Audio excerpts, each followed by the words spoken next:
Selamat siang, salam juang merdeka saudara-saudara, kepada para pecinta tanah air, kepada para pecinta sejarah dan generasi muda harapan bangsa.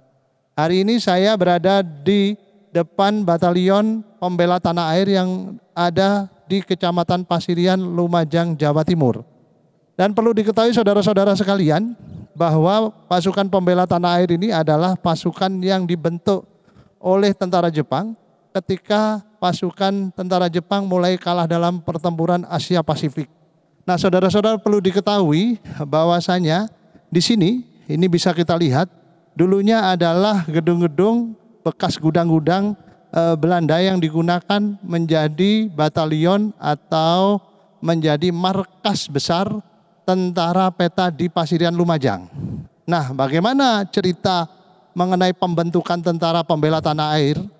Perlu diketahui pada generasi muda, para pecinta sejarah dan saudara-saudara sebangsa saya, bahwa pada sekitar tahun 43 ketika bala tentara Daini Nippon atau pasukan Jepang mulai kalah dalam perang Asia Pasifik, tentara Jepang kemudian membentuk pasukan-pasukan yang digardai oleh bangsa Indonesia sendiri. Pada saat itu Bung Karno menyatakan kepada pemerintah Daini Nippon untuk secepatnya membentuk pasukan yang terdiri dari bangsa Indonesia. Dan kemudian Gatot Mangkupraja menulis surat untuk membentuk pasukan pembela tanah air.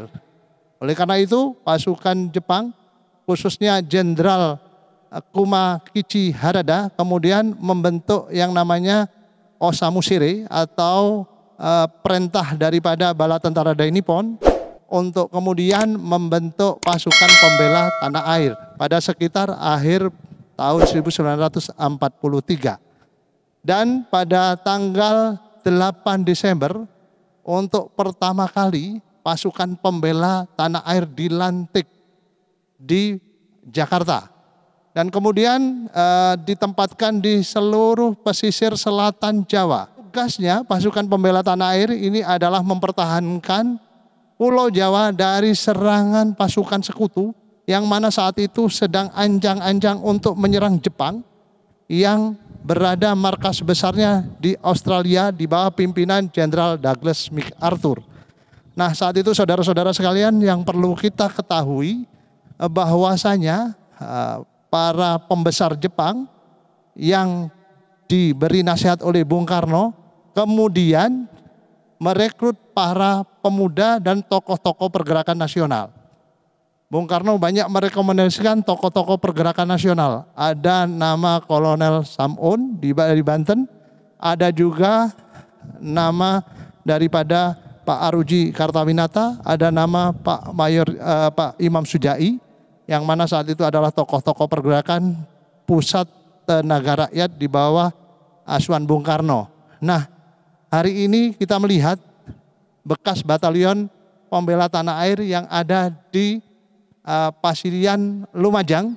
Ini adalah Daidan, kalau saat itu namanya Daidan, yang dikomandani Daidancoknya adalah Pak Raden Mas Suryo Adikusumo. Raden Mas Suryo Adikusumo ini adalah salah seorang tokoh pendekar dari PSHT, Persatuan dan Persaudaraan Setia Hati Trate.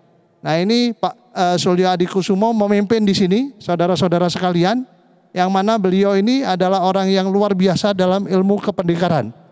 Dan nantinya pasukan peta ini digunakan oleh pasukan Jepang untuk juga menjaga bunker-bunker yang ada di sepanjang pesisir Jawa.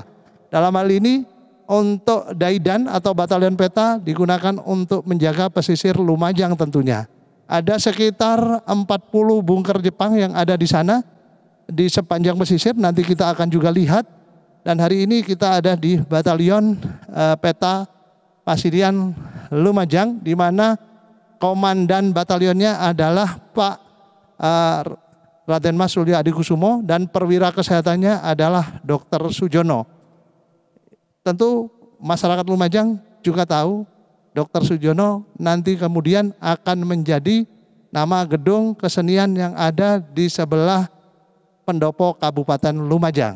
Karena itu batalion sini mencetak banyak tokoh militer maupun tokoh nantinya yang menjadi menteri yang luar biasa bagi perjuangan kebangsaan Indonesia setelah Revolusi Indonesia tahun 45.